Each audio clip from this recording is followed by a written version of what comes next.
Okay, so we're still in fact, let me explain this. This is geometry. This is semester 2. It's a little bit cryptic. This is the first unit called trigonometry. This particular set of problems is for lesson number 7, Law of Sines practice. And this can be found on creatormath.com. It's geometry, so it's under the geometry tab. Scroll down to the trigonometry unit and find the lesson Law of Sines. It's right there. The notes for your comp book are there. You can open up the image and see it and put them into your comp book. And then these problems also go into your comp book. In fact, here's the instructions. For the following problems 1 through 7, all you have to do are 7 of these. There's more on the document, but only do 1 through 7. Into your composition book on the correct pages according to the table of contents with the notes from those pages from creatormath.com. After I'm done with this, let me know and I'll help you answer that if you don't know what pages, etc. So this is interesting. This is the law of sines. Check out the notes to explain a lot of this. I'm just going to work problems in this video. So this is sine of the angle A over top of the side across from it, A, equals sine of the angle B over the side across from the angle B. So let's go straight to this problem. It says, what's the measure? What is the measure of angle A? Angle A is right here. Let's go ahead and call it alpha. And that's just a variable we're going to use to represent. We don't know what the measure of this angle is. We know this one's 53 degrees over here, this angle B. We have a side length here of 14, a side length of 20. We're going to start out, all these problems deal with the law of sines. The law of sines is a definition. Sine A over A equals sine B over B. And my B's start to look like 6's. That's a B right now. So what does this say? It says, take sine of the angle, here's an angle, over the side across from it, right? Opposite. This is the opposite side. In geometry, opposite means across from. So you've got sine of 53 degrees over this side 20. This is going to equal the sine over here, but we don't know what the angle is, so we've called it alpha.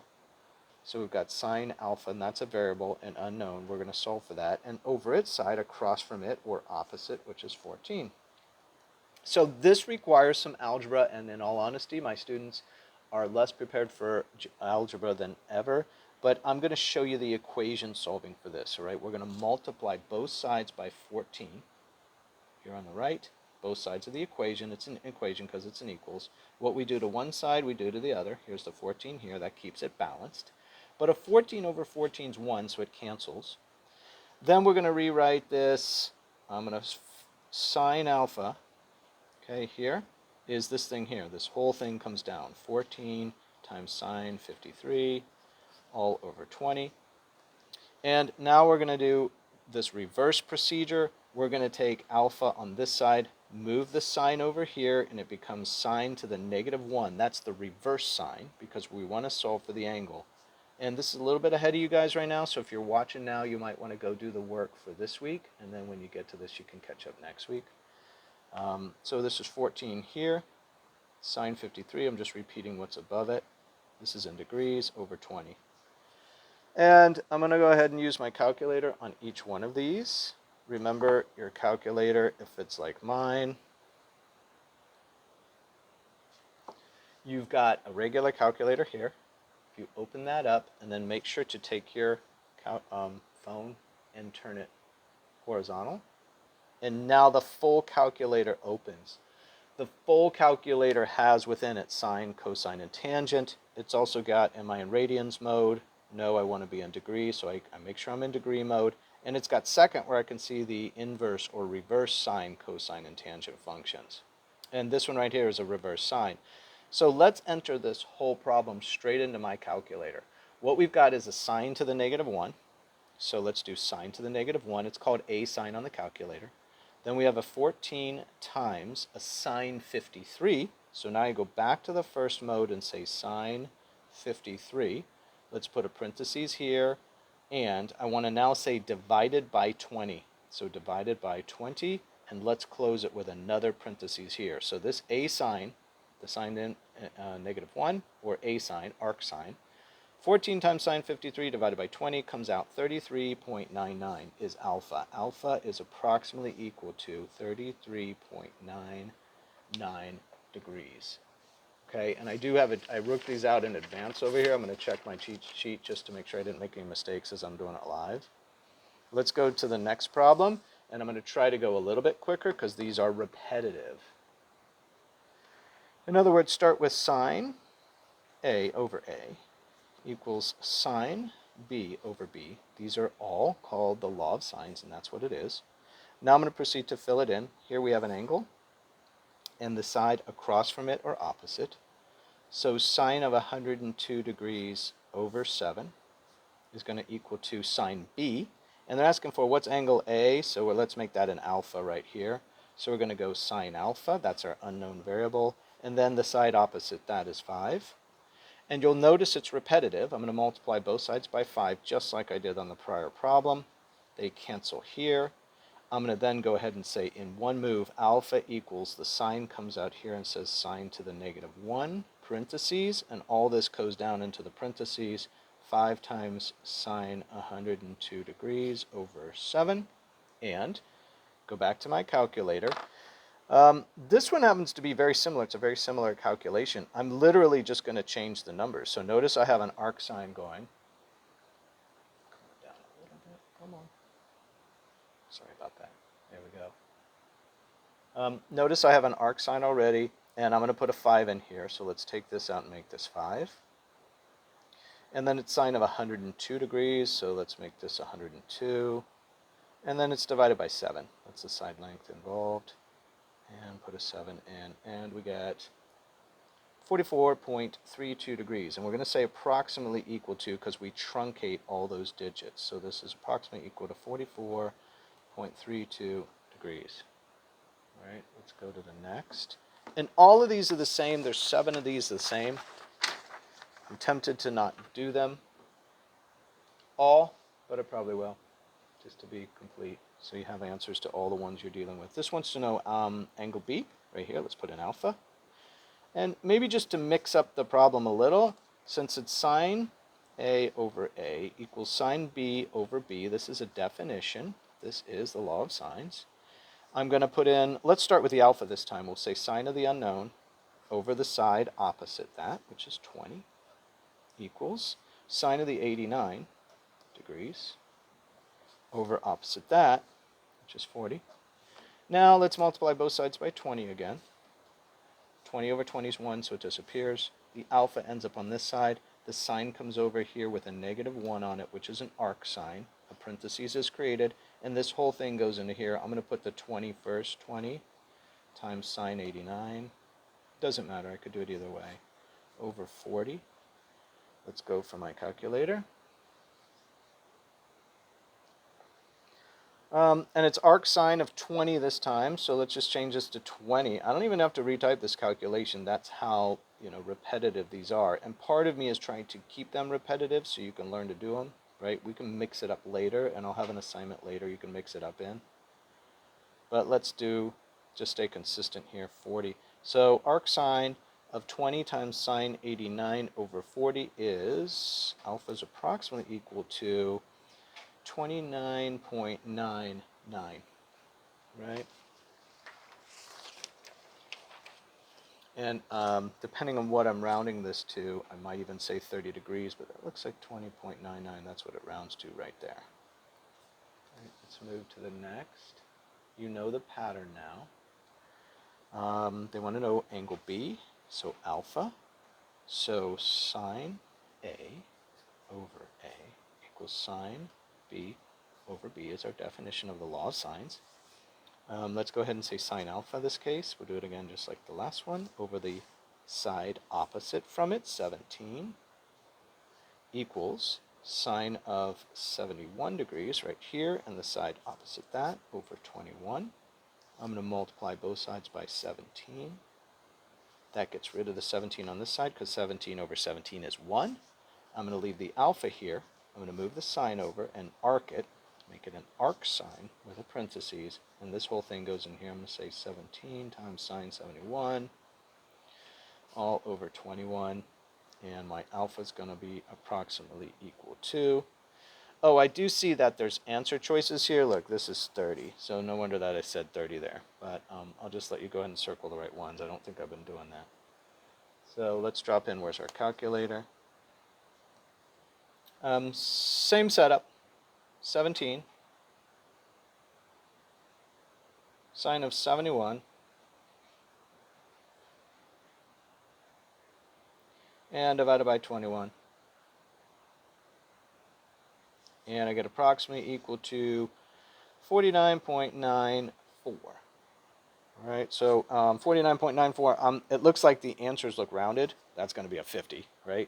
49.94. If that's the answer choices, multiple choice questions always say to you, select the best choice available, right? They always do that to kind of get out of making the answer choices too accurate. All right, same setup. Sine of A over A equals sine of B over B. Make sure you're putting the notes in your comp book. The notes will explain the law of sines. Let's go ahead and say they want to know angle A, alpha, and the side opposite that. So sine alpha over 19 equals sine of 64 over the side opposite that, which is 26. We're going to multiply both sides by 19. Gone, because 19 over 19 is 1. We're going to have an alpha here. We're going to say equals to sine to the negative 1, parentheses. All this goes in the parentheses. 19 sine 64 divided by 26. Alpha is approximately equal to, this is the angle, is approximately equal to,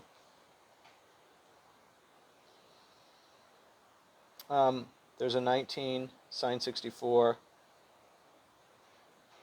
19 sine 64 degrees divided by 26, 41.06 degrees. And they have a 41 right here, so that looks good to me. 41.06. Yep, that's what I got when I worked it prior.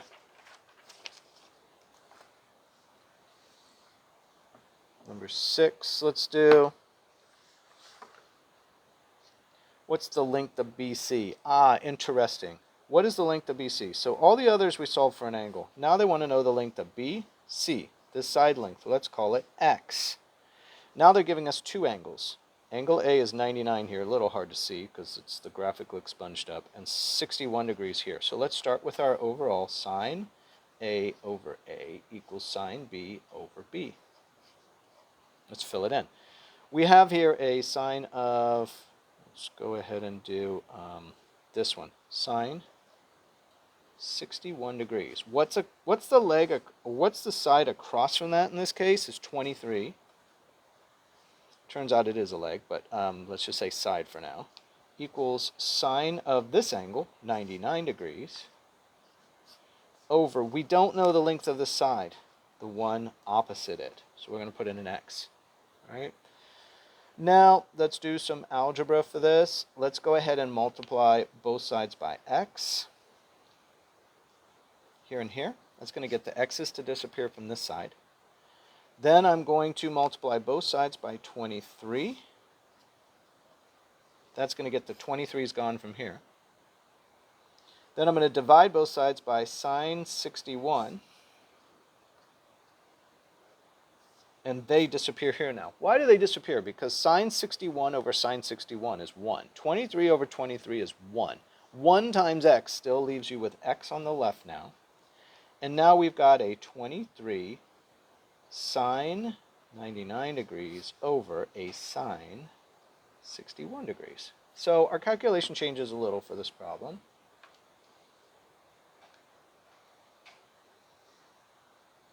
Okay, I'm going to clean out the whole thing. Let's just start over. There we go. And we're going to say 23 sine 99 over sine 61. 23 times sine 99 degrees. I'm going to close it with a parentheses and say divided by, because that's a divided by symbol, sine 61 degrees. And I'm going to close that with a parentheses. So I get 25.97. X is approximately equal to 25.97. Now you're talking about the length of that side is 25.97 long, or looks like they're rounding it, 26. Okay, that matches what I got before too. I think I have one more problem for you. You only get 7 problems in this round because they're hard enough. This one looks like a missing side too. They want to know BC. So let's call BC x here. That's the length of this side. We have sine of A over A equals sine of B over B. All right, what do we have?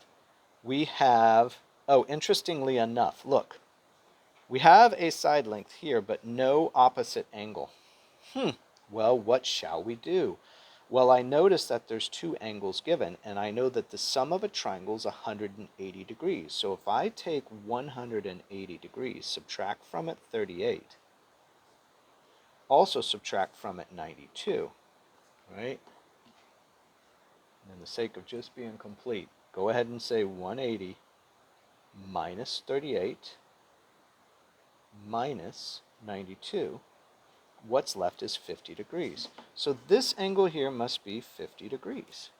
So now I can say sine of 50 degrees over its opposite side 10 equals sine of this 92 degrees over its opposite side length, which, oh, I don't want to do that. Scribble that out. Let's say sine of this one, 38 degrees over x. There we go. So sine of 38 degrees over x. And the only reason is I'm not interested in that length. I could find that length too, but they asked for BC right here. That's the only reason I'm just saying ignore that, right? So let's multiply both sides by x. Do some algebra here. That makes the x disappear from the right. Let's multiply both sides by 10. That makes the 10s disappear from here. And let's divide both sides by sine 50 degrees. Sine 50 degrees here. The fraction bar just continues, you guys. Just continues here. Don't let any of this panic you, although it looks pretty complicated. Sine 50 over sine 50 is 1. It disappears. You're left with an x on the left. And you're left with sine 38 degrees here times a 10, all divided by a sine of 50 degrees, right? So x is approximately equal to, okay, let's see if I can get this in. Let's clear it out. Let's say sine 38, parentheses, times 10 divided by sine 50, sine 50 degrees. And I need you to play around with your calculator. It's going to be slightly different from mine. If you have, this is an Android. Calculator is different than an Apple calculator, believe it or not. Just the way you enter things in, the sequence of keys is different. You will get the right answer if you enter right. 8.04 it looks like. I'm saying approximately equal. Remember, that's a squiggly. Think of a flag blowing in the wind and take your equal sign and make it blowing in the wind. 8.04, I get 8. So this is called the law of sines. The last lesson will be the law of cosines. If you notice one big picture, and this is a little bit off topic from the problem solving, none of these are 90-degree angles or triangles. These are non-90 degree triangles. So on some of the other lessons it says we use trig on 90-degree angles. That's true, but you do have the law of sines and the law of cosines for non-90-degree angles. Find this all along with the notes on creatormath.com because it's geometry, it's under the geometry tab.